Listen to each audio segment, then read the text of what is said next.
안녕하십니까? 사랑, 희망, 생명을 전하는 복음방송 진리의 뜰입니다. 성도 여러분 안녕하십니까?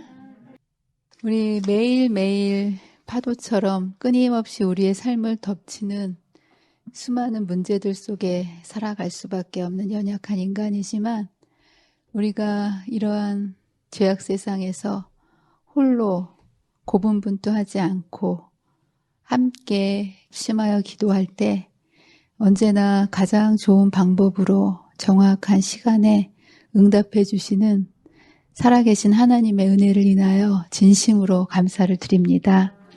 우리가 서로 혼자가 아니라 서로 돌아보아 사랑과 선행을 격려하며 우리의 문제를 내놓고 함께 기도하며 즐거워하는 자들과 함께 즐거워하고 이렇게 할 때 기쁨은 배가 되고 또 슬퍼하는 자들과 함께 울며 슬픔은 반이 되게 이렇게 하면서 하늘까지 함께 동행할 수 있는 믿음의 가족들로 인하여 감사를 드립니다. 이렇게 여러 문제가 있겠지만 우리가 기도하면서 함께 울고 함께 감사하고 함께 웃으며 하늘까지 이제 함께 갈 때 하늘도 먼 길이 아니라 함께 했을 때 넉넉히 사랑으로 함께 동행할 수 있을 거라고 믿습니다. 이러한 새로운 교우님들의 이 기도가 하늘까지 멈추지 않고 계속 이어지는 저와 여러분이 되시기를 간절히 바랍니다. 제47강 다니엘서 11장 6번째 시간입니다. 이 다니엘서는 똑같은 예언을 상징이 아니라 서술의 형식으로 묘사해 놓은 거라고, 그래서 실제적인 이 왕들을 등장시킴으로 예언을 너무나 구체적이고 상세하게 이제 우리에게 알려주고 계십니다. 그래서 첫 번째 시간에 우리는 바사와 헬라의 왕들의 역사를 배웠습니다. 하나님의 백성과 관련된 왕들을 통해서 다니엘 2장, 7장, 8장에서는 나라들을 가르쳐 주셨지만 이곳에서는 왕들을 등장시키므로 그 왕들의 시대에 어떤 중요한 사건들이 하나님의 백성들과 관련되어 일어나는지 더 정확하게 예언을 통해서 하나님의 백성들의 앞길을 비춰주고 계십니다. 두 번째는 헬라국 남북조의 역사입니다. 기억나시죠? 사단이 한 나라로 공격하는 걸로도 부족해서 남과 북으로 양쪽의 양면 공격으로 하나님의 백성들을 공격하는 그 모습을 보여주고 있습니다. 그리고 이제 예수님이 마침내 탄생하셨을 때 그 탄생을 막기 위해서 로마라는 그 나라의 여러 사람들을 통해서 이 시대에 어떻게 하나님의 나라를, 하나님의 백성을, 그리고 직접적으로 예수님을 공격했는지 우리가 로마 시대 역사를 통해서 공부를 하였습니다. 제가 다니엘서 11장은 두 부분으로 나눠져 있다고 말씀드렸습니다. 그래서 전반부가 있고요. 다니엘서 1절부터 22절까지는 예수님의 탄생 이전에 예수님의 초림을 방해하기 위한 여러 왕들을 등장시킴으로 어떻게 유대라는 나라를 공격하고 하나님의 백성을 공격했는지에 대한 예언을 실제적인 그 왕들을 묘사시킴으로 정확하게 예언을 통하여 보여주셨습니다. 그리고 이제 우리는 후반부에 예수님께서 돌아가시고 그리고 부활하신 이후에 그 이후의 역사는 이제 다시 오실 예수님을 막기 위한 사단의 공격이 하나님의 백성에게 집중되지 않겠습니까?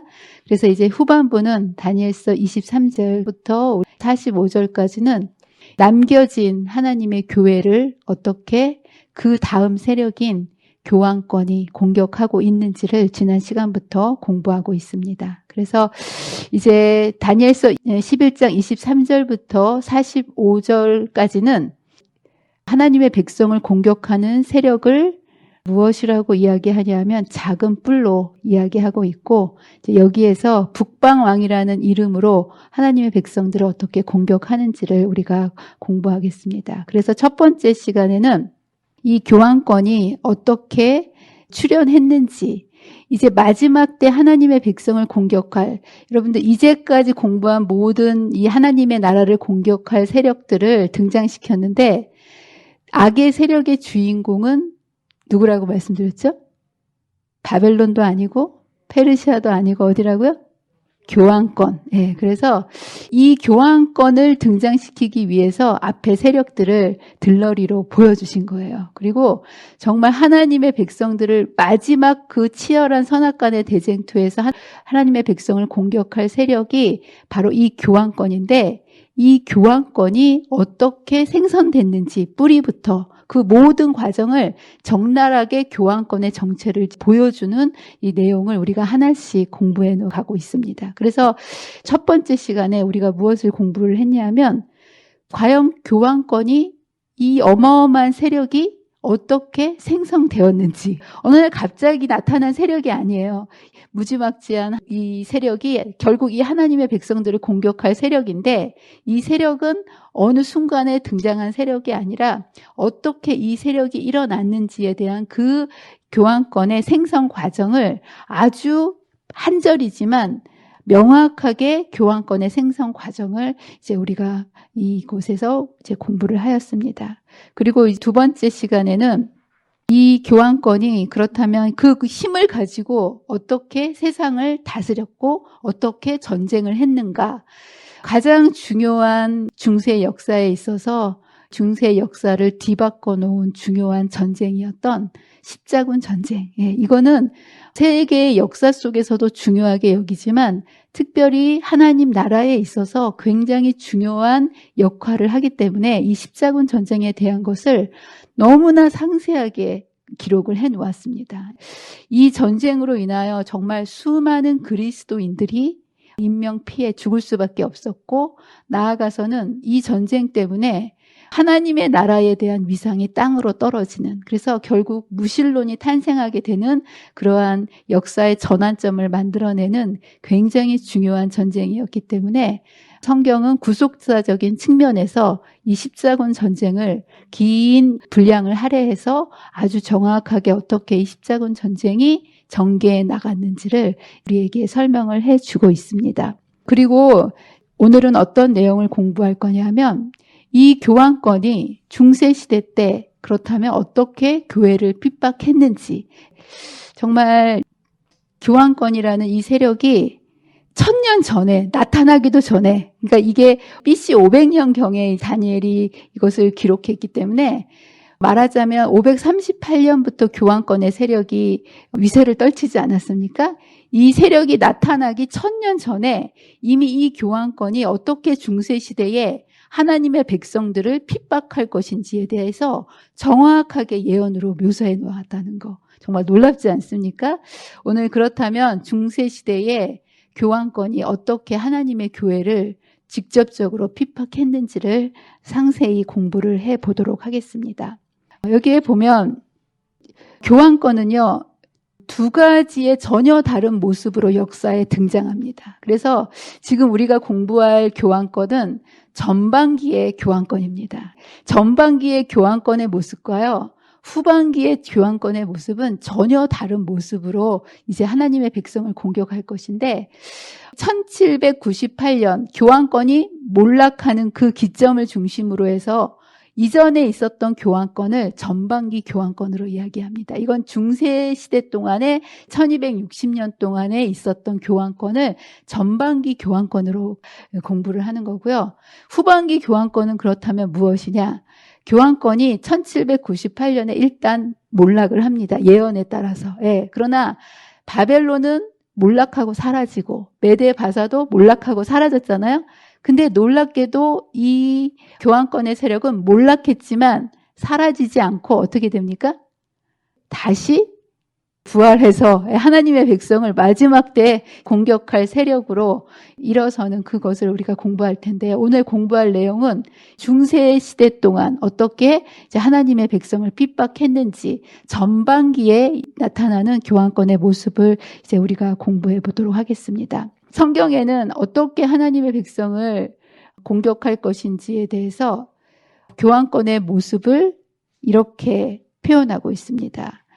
군대는 그의 편에 서서 성소 곧 견고한 곳을 더럽히며 매일 드리는 제사를 폐하며 멸망하게 하는 가증한 것을 세울 것이며 라고 이제 이야기하면서 교황권이 하나님의 백성에게 자행했던 가장 치명적이고 핵심적인 일은 무엇일까요? 어디를 공격한다는 거예요? 성소. 그래서 여러분 이 성소를 공격한다는 것은 정말 굉장한 의미가 있습니다. 왜냐하면 인간 구원의 중심 장소가 어디입니까? 성소예요. 인간은 죄로 인해서 예외 없이 모든 사람이 다 죽을 수밖에 없는 운명에 놓여져 있거든요. 하나님께서는 이 성소를 통해서 하나님의 백성들을 다시 구원하시는 일을 하시는데 이 구원의 길을 막기 위해서 교황권이 가장 집중적으로 공격한 곳이 어디라는 겁니까? 여기에 보면 성소를 공격하며 이 공격으로 인해서 구원의 체계를 이제 전복시키는 일을 한 것을 여기에 예언을 분명히 해놓고 있습니다. 그래서 여기에서 중세시대의 교황권이 공격할 이때는요, 538년 이후이기 때문에 사실은 이 땅에 있었던 예루살렘 성전은 언제 멸망했을까요? AD 70년에 이미 로마에 의해서 멸망해버렸기 때문에 여기에서 성소를 공격한다는 것은 이 땅에 있는 땅의 성전이 아니라 하늘에 있는 성전을 이야기합니다. 그렇다면 어떻게 이 땅에 있는 교황권이 하늘에 있는 성소를 공격하고 심지어 폐지할 수 있었을까? 정말 놀랍지 않습니까? 성경은 이것을 예언하고 있는 거예요. 어떻게 땅에 있는 교황권이 하늘에 있는 그 성소를 감히 공격하고 폐지할 수 있을까? 여기에 사단은 놀랍게도 거짓 제사를 드림으로 참 성소와 참 제사를 폐지시키는 이것을 성경이 이야기하고 있습니다. 제사를 못 드리게 한 것이 아니라 기만을 통해서 바르게 드리지 않고 다르게 드리는 제사를 통하여 구원을 받지 못하도록 그렇게 함으로 구원의 체계를 공격한 모습을 여기에서 이렇게 얘기하고요. 그래서 성소에서 이루어지는 제도를 왜곡시켰습니다. 그래서 여러분도 아시겠지만 사제 제도라든가 고해 성사라든가 이거 다 누가 하시는 겁니까? 대제사장이신 예수님께서 하시는 일이죠. 근데 이것을 이 땅에 거짓 제사를 드림으로 인해서 이런 하늘에서 드려지는 예수님께서 하시는 일들을 백성들이 예수님께로 가지 않고 사람에게 향하게 함으로 구원의 체계를 막아버리는 것. 또한 이 화채설을 통해서 잘못된 구원의 원리를 사람들에게 깊이 심어줍니다. 그리고 우리의 중보자 되시는 오직 예수님밖에 없는데 마리아를 통해서 중보하도록 마리아 숭배 사상 이러한 것들을 통해서 구원의 체계를 뒤엎어버리는 그러한 일들을 한 것을 여기에서 성소, 견고한 것을 더럽혔다라고 이제 이야기를 합니다. 또 한 가지는 멸망하게 하는 가증한 것을 세울 것이며 라는 것을 통해서 언약의 주인공이신 하나님의 교회를 무시한 채 하나님의 거룩한 교회 대신에 교황의 권세를 세우는 일, 그리고 그것의 하나의 증거로서 하나님께서는 하나님을 경배하도록 안식일을 지키라고 하셨는데 교황권은 일요일 예배로 변경시켜서 하나님의 권위를 무시하고 멸망하게 하는 가증한 것을 세우는 일을 교황권이 하는 모습. 그래서 안식일을 십계명을 변경해 가면서 하나님의 거룩한 그 자리를 자신이 세워놓는 그것을 그대로 여기에서 예언을 해놓고 있습니다. 그래서 이 시간에는 잠시 성소, 곧 견고한 곳을 더럽히는 제사를 폐하는 것, 이것이 무슨 의미인지를 좀 상세하게 공부를 해보도록 하겠습니다. 성소를 공격하는 제도를 한마디로 얘기하면 사제 제도라고 할 수 있습니다. 여러분, 사제 제도가 뭡니까? 천주교에는 누가 있습니까? 신부님 있죠. 신부님, 주교 이렇게 부르는데 이것을 천주교에서는 신부와 주교를 사제라고 합니다. 그런데 여러분 생각에 개신교의 목회자라는 것과 같은 개념일까요? 다른 개념일까요? 목회자와 신부님은 이름만 다르게 부르는 걸까요? 아니면 전혀 다른 개념일까요? 많은 사람들이 천주교에서는 신부님이라고 부르는 거고 교회에서는 목사님이라고 부르는 거다 이렇게 생각을 하기 쉬운데요. 전혀 그렇지 않습니다. 여기에서 사제라는 것은 사제 뭘까요? 제사를 드리는 사람이 사제예요. 사제. 미사를 드리지 않습니까? 천주교는 예배를 드리는 게 아니라 미사를 드린다고 하죠. 이 미사는 다른 말로 제사입니다. 그래서 이들은 예배를 드리는 게 아니고요. 제사를 드리는 거예요. 그리고 그 제사를 드리는 사람이 누구냐 하면 사제라고 부르는 거예요. 그래서 하나님께서는요, 구약에서 제사함을 위해서 양을 잡아서 드리는 성소 제도를 주셨어요. 이를 위해서 구별된 사람이 누굽니까?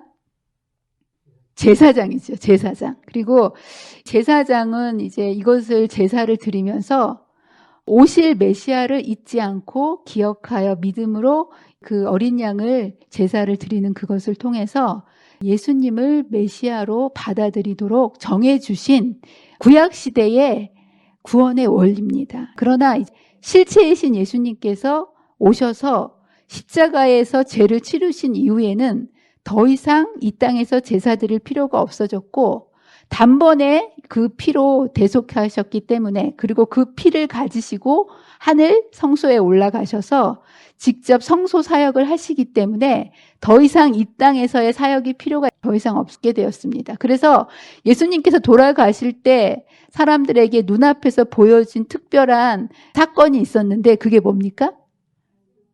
다 이루었다 할 때 성소 휘장이 다 찢어졌죠. 더 이상 이 땅에서 제사 드리는 것이 필요 없게 됐기 때문에 지상 성소에서의 제사 제도가 폐해졌다라는 것을 하나님께서 분명하게 성소 휘장이 찢어지는 것을 통해서 보여주셨습니다.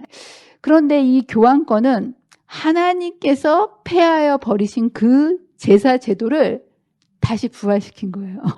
그래서 하늘에서 봉사 대신에 사제를 세워가지고 하늘 성소에서 이루어지는 예수님의 진짜 대속 사업을 공격하고 막고 가짜 짝퉁 제사를 이 땅에서 드림으로 인해서 사람들의 죄사함의 길을 막혀버림으로 매일 드리는 제사를 폐해버리는 이런 놀라운 일을 일으킨 제도가 뭐냐면 바로 이 사제 제도입니다. 그래서 여러분들 이 사제 제도가 개신교에서 목사님처럼 천주교에서 사제 제도가 있는 거지 그게 아니고요. 이 사제 제도는요. 정확하게 성경에 완전히 위배되는 일을 사단이 이 사제 제도를 통해서 일하고 있는 모습을 보게 됩니다. 그래서 사제 제도 여기 보면 왜 이 사제 제도가 성경에 위배되냐 하면 사제가 하는 일이 제사를 드리는 거라고 하지 않습니까? 그래서 우리가 일반적으로 우리 교회에서 하는 성만찬 예식과 비스그무리한 것을 제사를 형식으로 천주교에서는 예배 때마다 드립니다. 그게 뭐냐 하면 성체 성사라고 합니다. 그래서 예배 의식 중에 떡을 떼서 나눠주고 하는 성만찬 예식과 유사한 예식을 제사로 드리게 되는데요. 여기에서 사용하는 떡과 포도주는 천주교에서는 화채설이라고 얘기합니다. 예수님의 살과 피가 떡과 포도주로 완전히 바뀌었다 이렇게 주장을 합니다. 그리고 이것을 이렇게 하는 것은 일종의 이 바뀐 포도주과 예수님의 피가 하나의 구약시대의 양을 잡아서 드렸던 제물을 드린 것처럼 제물을 드리는 의식으로 이것을 드리는 거예요. 여러분 그러나 성경은 분명히 뭐라고 이야기합니까? 피 흘림이 없으면 죄사함이 없다라고 얘기합니다. 근데 천주교에서는 마치 가인이 땅의 소산을 가지고 제물을 드렸을 때 피 흘림이 없기 때문에 죄사함이 있을 수 있었습니까? 없었습니까? 없었죠. 그런데 여기에서는 이것이 하나의 제사의 제물을 드린다라고 피 흘림이 없는 제물이라고 이야기하면서 이것을 제사로 드림으로 인해서 모순된 예배를 드리고 있습니다. 여러분, 본디 피가 없이는 죄사함이 이루어질 수 있을까요, 없을까요? 하늘 지성소에서 우리를 위해서 대속하고 계시는 예수님이 피 없이 죄사함을 이루실까 아니실까요? 여기 분명히 피로써 정결하게 되나니 피 흘림이 없은즉 사함이 없느니라 라고 하지 않았습니까?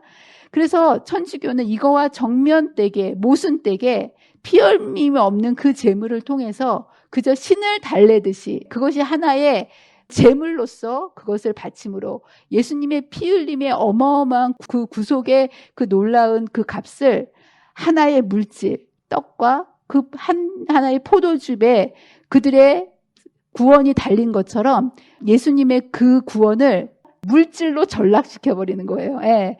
그래서 피 흘림이 없으면 제사함도 없다라는 이 하나님의 말씀에 전면적으로 위배되는 그러한 형태로 제사를 드리기 때문에 이 제사는 옳지 못합니다. 두 번째는 반복적인 제사가 필요가 있을까요, 없을까요?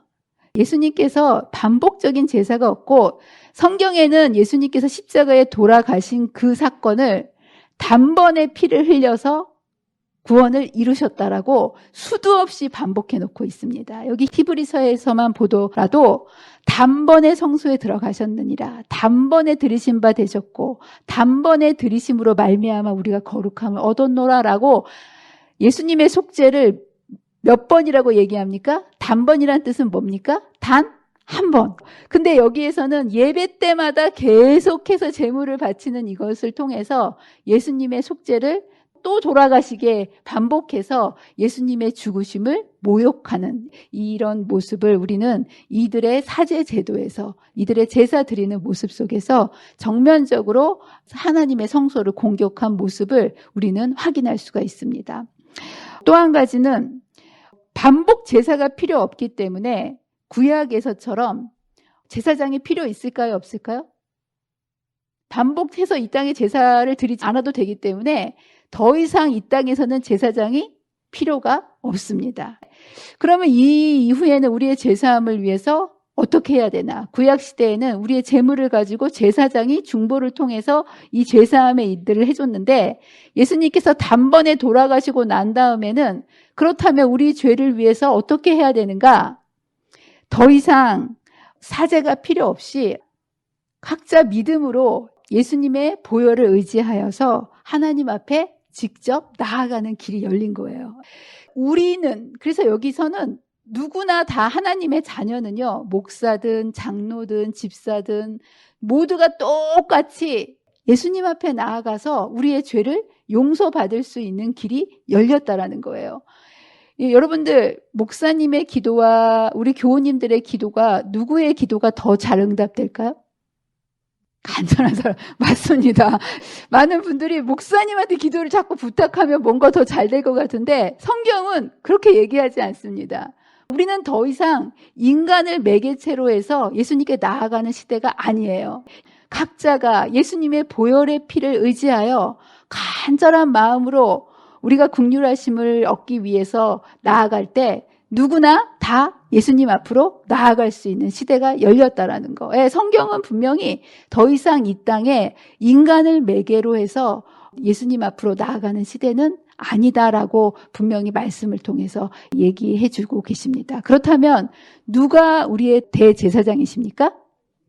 이 땅의 그 누구도 주교나 신부나 이런 사제가 아니라 오직 예수님만 대제사장이 되신다고 성경은 말씀해 주시고 계십니다. 그래서 그 제사장 직분도 갈리지 아니하느니라. 이 얘기는 뭐냐면 이 사제가 드리고 저 사제가 되고 이 교황이 바뀌고 이런 게 아니고요.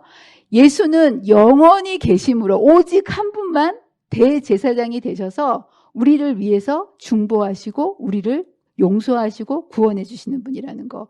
그러므로 우리에게 큰 대제사장이 계시니 승천하시니 곧 하나님의 예수시라라고 성경은 분명히 우리의 대제사장은 오직 한 분이라는 것을 명시해 두고 있습니다. 그렇다면 성만찬 예식은 왜 하라고 하셨을까요? 성만찬 예식은 예수님께서 돌아가시면서 기념하여 지키라고 당부하고 가신 예식입니다. 그렇다면 왜 예수님께서는 이 성만찬 예식을 하라고 하셨을까요? 이 의미는 무엇일까요? 성만찬 예식의 목적. 이거는요, 제물을 드리는 게 아니에요. 이거는 천주교에서는 이것을 신을 달래는 제물의 의미로 이것을 드리는데요. 이것은 우리의 구원을 이루어 주신 예수님을 여기 보면 기념하라 라고 하지 않았습니까? 이러한 놀라운 구원을 이루어 주신 분을 잊어먹으면 안 되는 거예요. 이 온전한 구원을 이루어 주셨지만 우리가 이 예수님을 잊게 되면 이것을 바라보지 못하고 선택하지 못함으로 구원받지 못하기 때문에 이것을 통해서 우리가 나를 위해서 십자가에 돌아가신 그 예수님을 잊지 않도록 상기시켜 주시기 위한 하나의 기념 예식으로 이것을 하라고 하신 것이지 제물의 개념으로 주신 것이 아니라는 거예요. 그래서 이것을 예수님의 죽으심을 우리가 잊지 않도록 기념하고 이것을 우리만 알면 되지 않고 이것을 통해서 누구에게 전달하는 겁니까? 그가 오실 때까지 다른 사람들에게 이 놀라운 구원의 복음을 전하도록 하시기 위해서 우리에게 지키라고 해 주신 것이 바로 이제 성만찬 예식이라는 거. 여러분, 천주교에서 하는 이 예식과 우리 교회에서 하는 성만찬 예식은 전혀 다른 의미를 가지고 있고 이 사단은 이게 너무나 중요한 예식이기 때문에 사제 제도를 통해서 이것을 공격하고 있다는 겁니다. 천주교는요, 사제와 평신도를 구분하고 있습니다. 사제는 하나님의 일을 하는 사람이고 평신도는 그 밑에서 그것을 참여하는 이런 사람 정도로 이렇게 구분하는데 성경은 그 어느 곳에서든지 사람을 이렇게 분리하고 구분하지 않습니다. 분명히 성경은 뭐라고 이야기합니까? 갈라디아서 3장 28절에 그리스도 안에서 하나다. 교회는요, 높고 낮은 게 없는 거예요. 평신도, 교역자 이렇게 나눠지는 것이 아니라 다 하나의 개념을 예수님께서 가르쳐 주셨고요. 오직 한 분, 머리는 예수 그리스도. 그리고 나머지는 다 어떤 역할을 하냐면 하나의 머리이신 예수님을 중심으로 해서 우리는 지체가 되는 거예요. 그래서 이 목회자나 장로님이나 집사님이나 여러 교회의 직책들은 높고 낮은 것이 아니라 일의 구분입니다. 무슨 말씀인지 아십니까? 기능이 다른 거예요.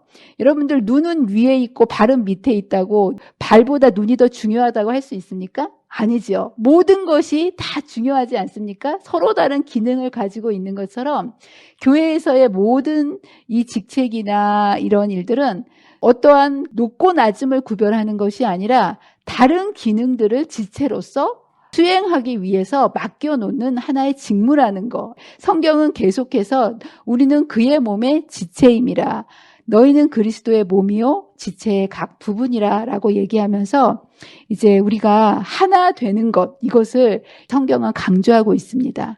그러나 천주교에서는 평신도와 사제를 구분함으로 인해서 그들의 직책들을 나누음으로 인해서 교회의 치명적인 치명타를 가한 것을 이제 우리는 보게 됩니다. 정말 순수하고 살아 역동했던 그 초대교회를 무너뜨린 두 가지 요소가 있습니다. 정말 초대교회는요, 성령 충만한 교회였고요, 사랑이 넘치는 교회였고요, 어떤 공격에서도 쓰러지지 않는 정말 강하고 순수한 교회였습니다. 그런데 어떻게 하다가 이 교회가 이렇게 무너지게 되었을까요? 변질되게 되었을까요? 사단의 가장 큰 치명타는 첫 번째는 이 교회의 모든 교리들을 교회 안으로 이끌어 와가지고요, 교회 안의 진리를 변질시켜 버렸습니다. 그래서 진리를 잃어버리게 되자 교회가 힘을 잃어버리게 되는 그런 결과를 통해서 교회가 엄청난 치명상을 입게 되었고요. 또 한 가지 이 교회가 이렇게 될 수밖에 없었던 중요한 요인은 소그룹 중심의 공동체에서 사제 중심의 건물 공동체로 변질시켜버렸다는 거예요. 여러분들, 초대교회는 어마어마한 예배당이 있었을까 없었을까요? 없었어요. 어디서 모여서 예배드렸을까요? 흩어져서 각 가정에서. 근데 언제부터 이렇게 여러분 이 유럽이나 가보면 사람들이 관광 명소로 다니는 곳이 다 어디냐면 성당이에요. 성당. 성 베드로 성당, 소피아 성당. 몇백 년씩 걸려서 수십 년씩 걸려서 엄청난 규모의 성당을 지어 놓습니다. 근데 여러분들 이 성당을 짓는 것이 어떻게 이 교회 공동체에 타격을 주었을까요?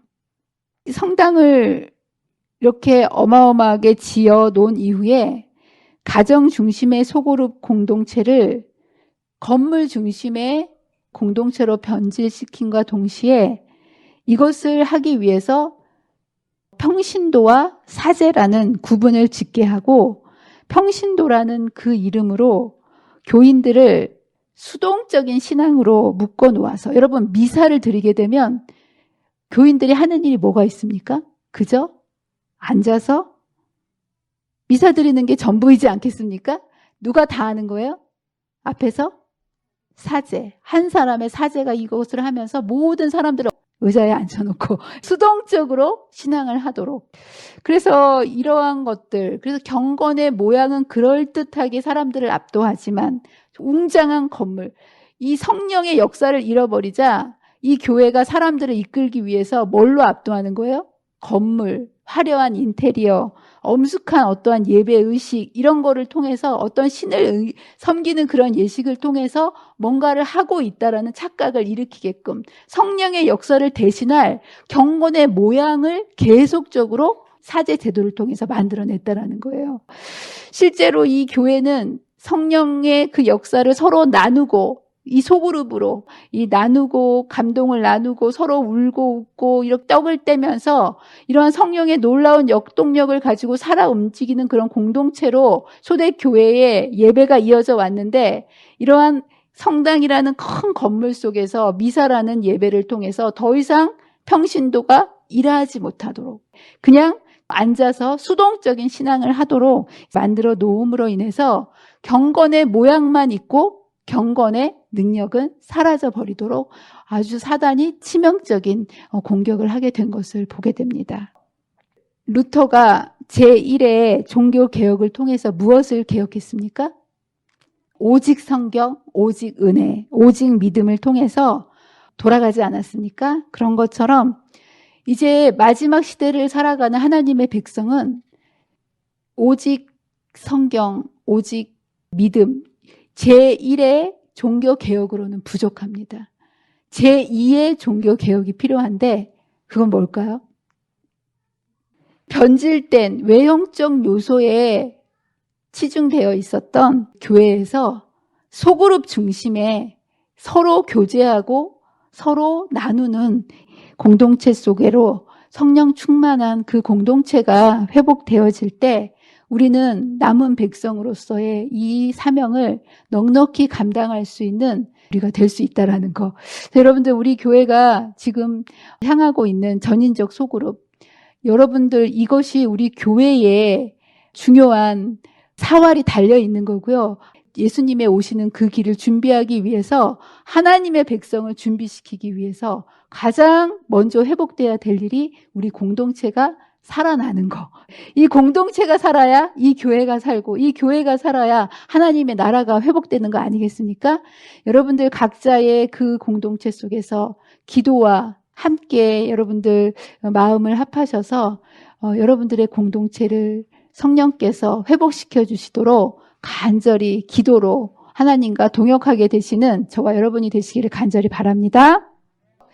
이제 우리는 주님께서 우리에게 어떤 것을 기대하시냐 하면 대제사장이신 분은 예수 그리스도이시지만 우리는 왕 같은 제사장으로 저와 여러분을 부르셨다는 거예요. 천주교처럼 사제만 그 일을 하는 것이 아니라 우리 모두를 분명히 베드로전서 2장 9절에서 너희는 택하신 족속이요 왕 같은 제사장들이요 그의 소유된 백성이니라고 얘기하면서 우리에게 허락하신 이 아름다운 덕을 선포하는 이 일을 저와 여러분에게 동역자로 불러주셨음을 여러분 기억하시고 소그룹을 통하여 이 모든 일들을 넉넉히 감당하게 되시는 저와 여러분이 되시기를 간절히 바랍니다. 그러면서 교환권이 어떻게 하나님의 백성을 직접적으로 핍박하는지를 다니엘서 11장 32절에 이렇게 이야기하고 있습니다. 여기에 보면 그가 또 언약을 배반하고 악행을 행하는 자들을 속임수로 타락시킬 것이나 라고 이제 얘기하면서 교환권이 다스리는 이 시대에 하나님의 백성이 어떻게 핍박당하는지를 보여주는데요. 교환권이 이 세상을 지배하는 이 시대 동안에 두 무리로 세상이 나누어질 것을 이야기합니다. 많은 사람들이 뭐 이렇게 흑백 논리로 얘기하지 말아라, 이분법적으로 얘기하지 말아라 라고 얘기하지만 여러분 이 세상은요 딱 두 무리만 있을 뿐입니다. 선이 아니면 악이고요, 빛이 아니면 어둠입니다. 항상 시대마다 그랬어요. 그래서 여기에 보면 이 교환권이 다스리던 시대에 두 무리가 있는데 배반하는 무리가 있고요, 용감한 자가 있음을 보게 됩니다.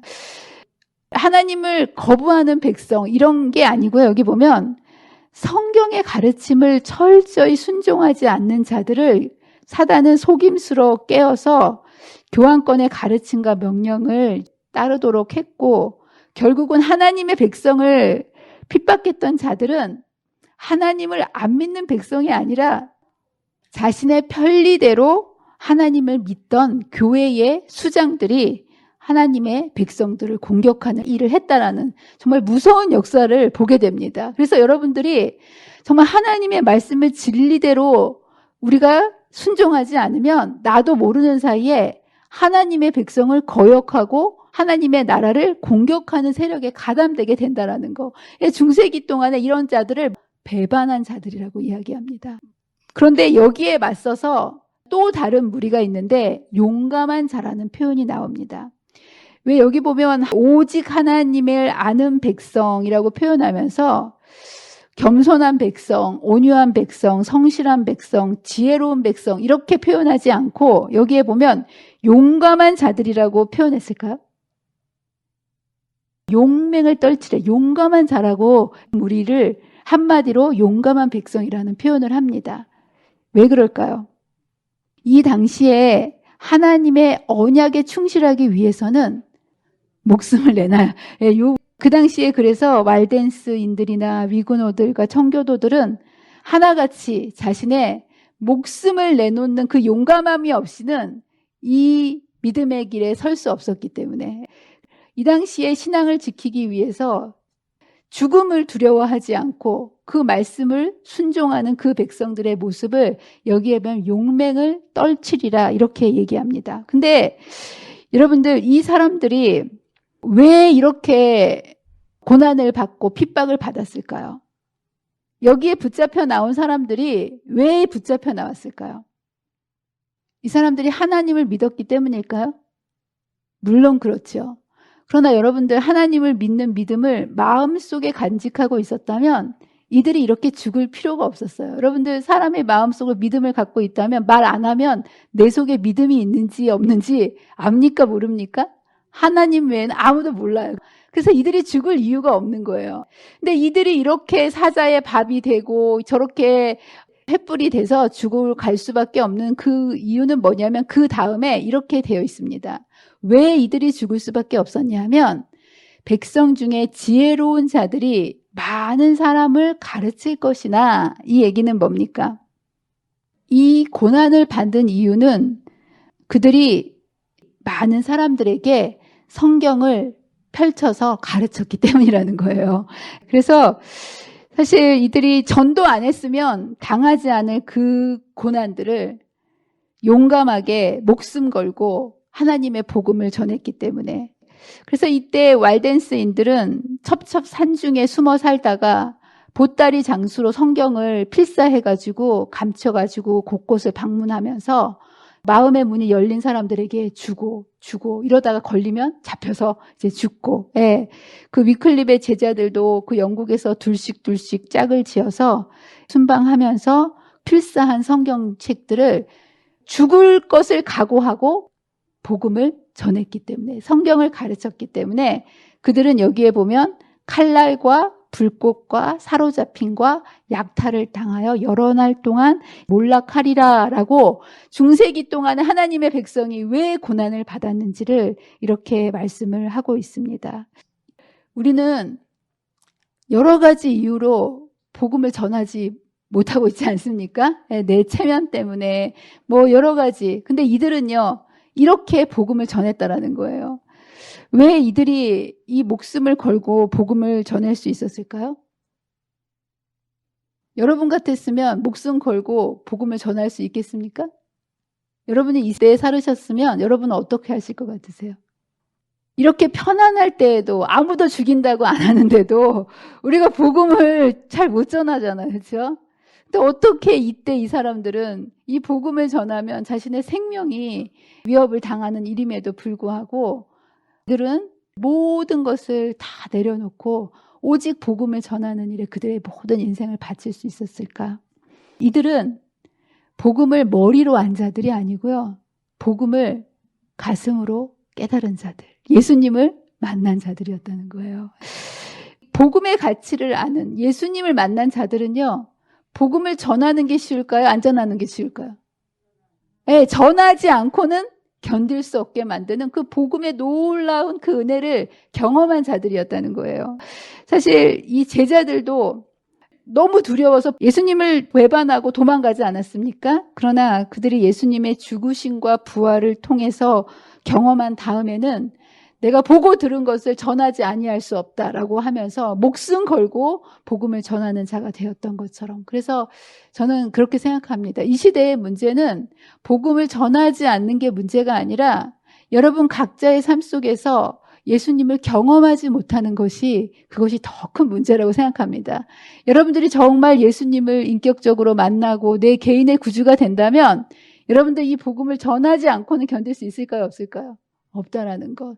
저와 여러분들이 꼭 믿음으로 예수님을 바라보심으로 여러분 삶 속에서 역사하시는 예수 그리스도를 경험으로 만나게 되시는 저와 여러분이 되시기를 간절히 바랍니다.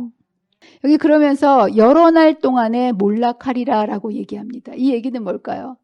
중세기 동안에 이 얘기를 다니엘서 7장에서는 한때, 두때, 반때라고 이야기하고요. 계시록에서는 42달, 그리고 1260일로 이 교환권의 날이 한 일정한 기간 동안에 하나님의 백성들을 이렇게 공격할 것을 여러 날 동안에 몰락하리라라는 표현 속에서 일정한 기간이 있음을 설명해 주고 있습니다.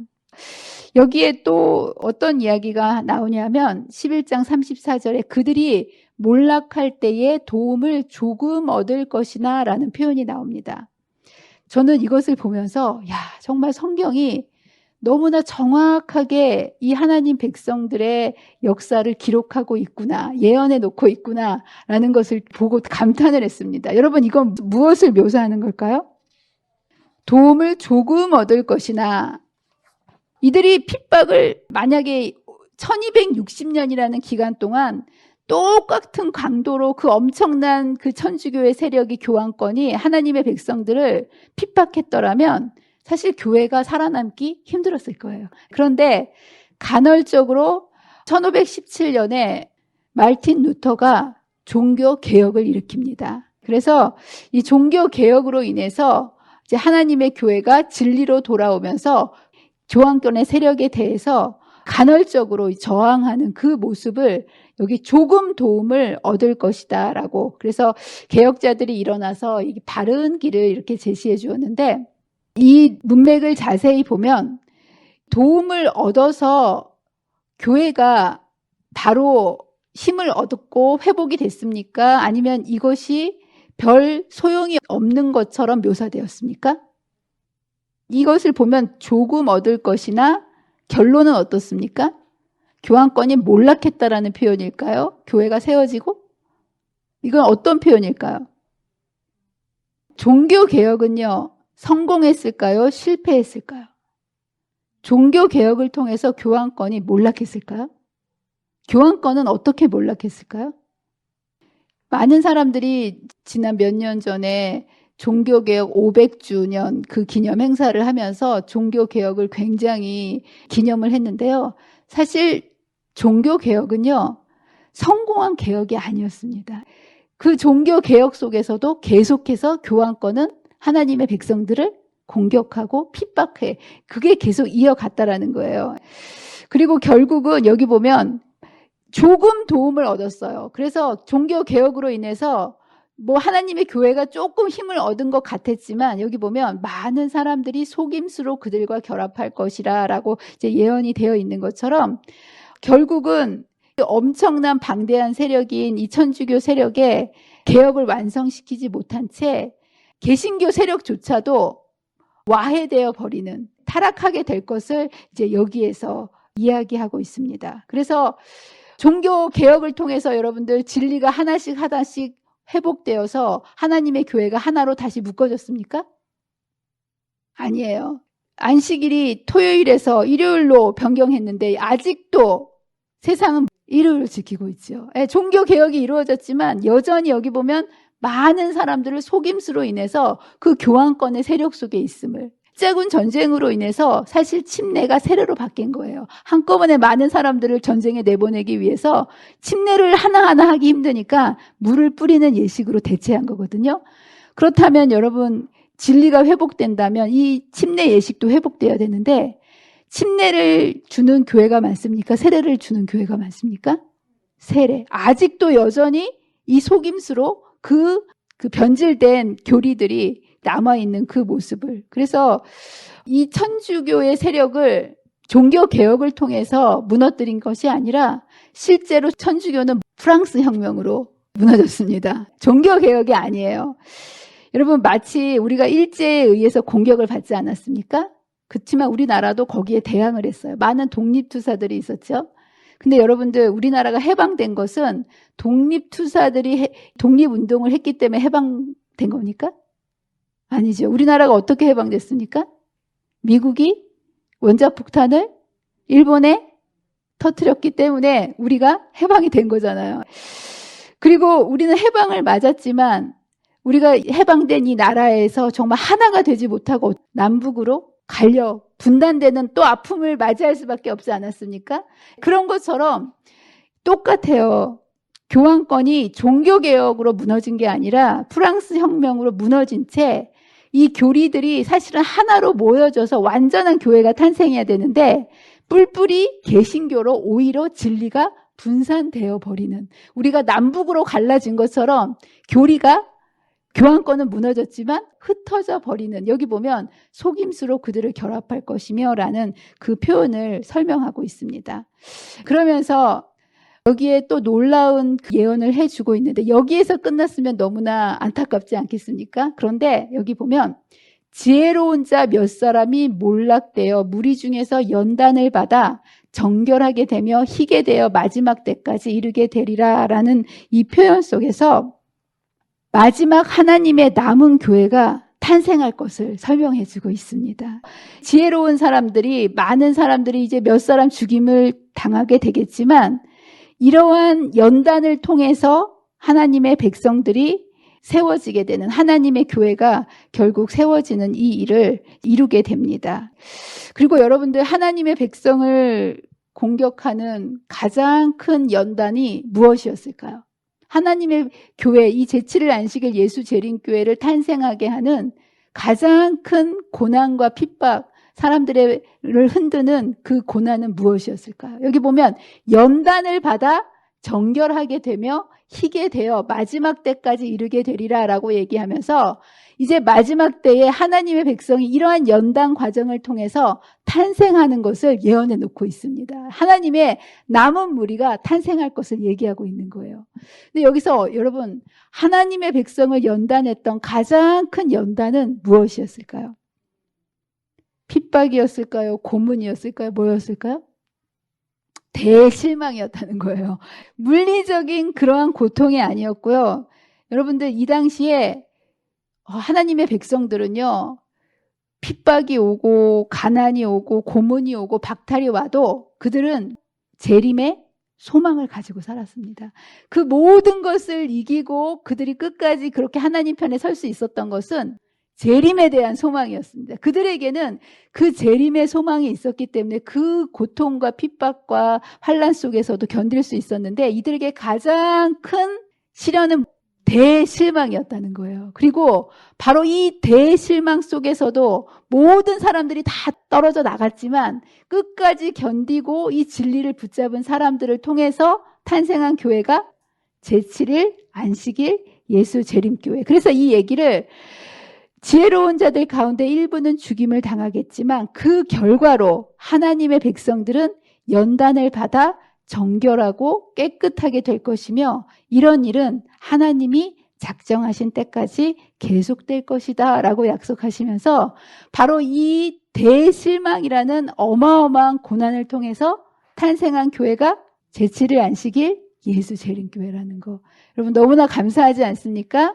하나님께서 하나님의 백성들에게 허락해 주시는 고난과 시련은요, 그냥 고난과 시련에서 끝나지 않는다는 것을 꼭 기억하게 되시기를 바랍니다. 여기 너무나 중요한 말씀을 하고 계시는데요. 생애의 시련들은, 여러분들 정말 너무나 많은 시련들, 슬픔들, 고통들을 우리의 인생 속에서 경험하지 않습니까? 그러나 여기에 이것은 시련이 목적이 아니라는 거예요. 우리의 성품의 불순물과 결함과 거친 점들을 제거하여 순결하고 영광 중에 거하는 하늘 천사들의 사회에 적합하게 해주는 하나님의 도구이다. 생애의 시련들은 하나님의 도구라는 거. 우리를 더 순결하게 하고 더 강하게 만드는 하나님의 특별한 도구라는 것을 잊지 말게 되시기를 간절히 바랍니다. 그 불이 우리를 소멸시키지는 않을 것이며 다만 찌꺼기를 제거할 것인데, 그러면 우리는 거룩하신 분의 모습을 지니고 7배나 정결하게 될 것이다.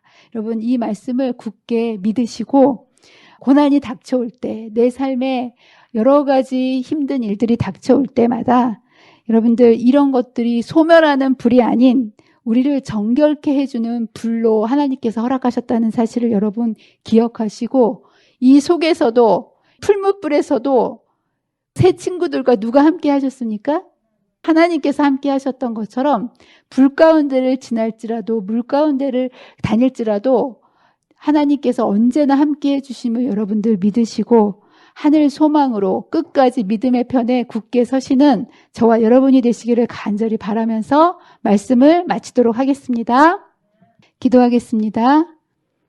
사랑과 은혜가 많으신 하나님 아버지, 참 감사합니다.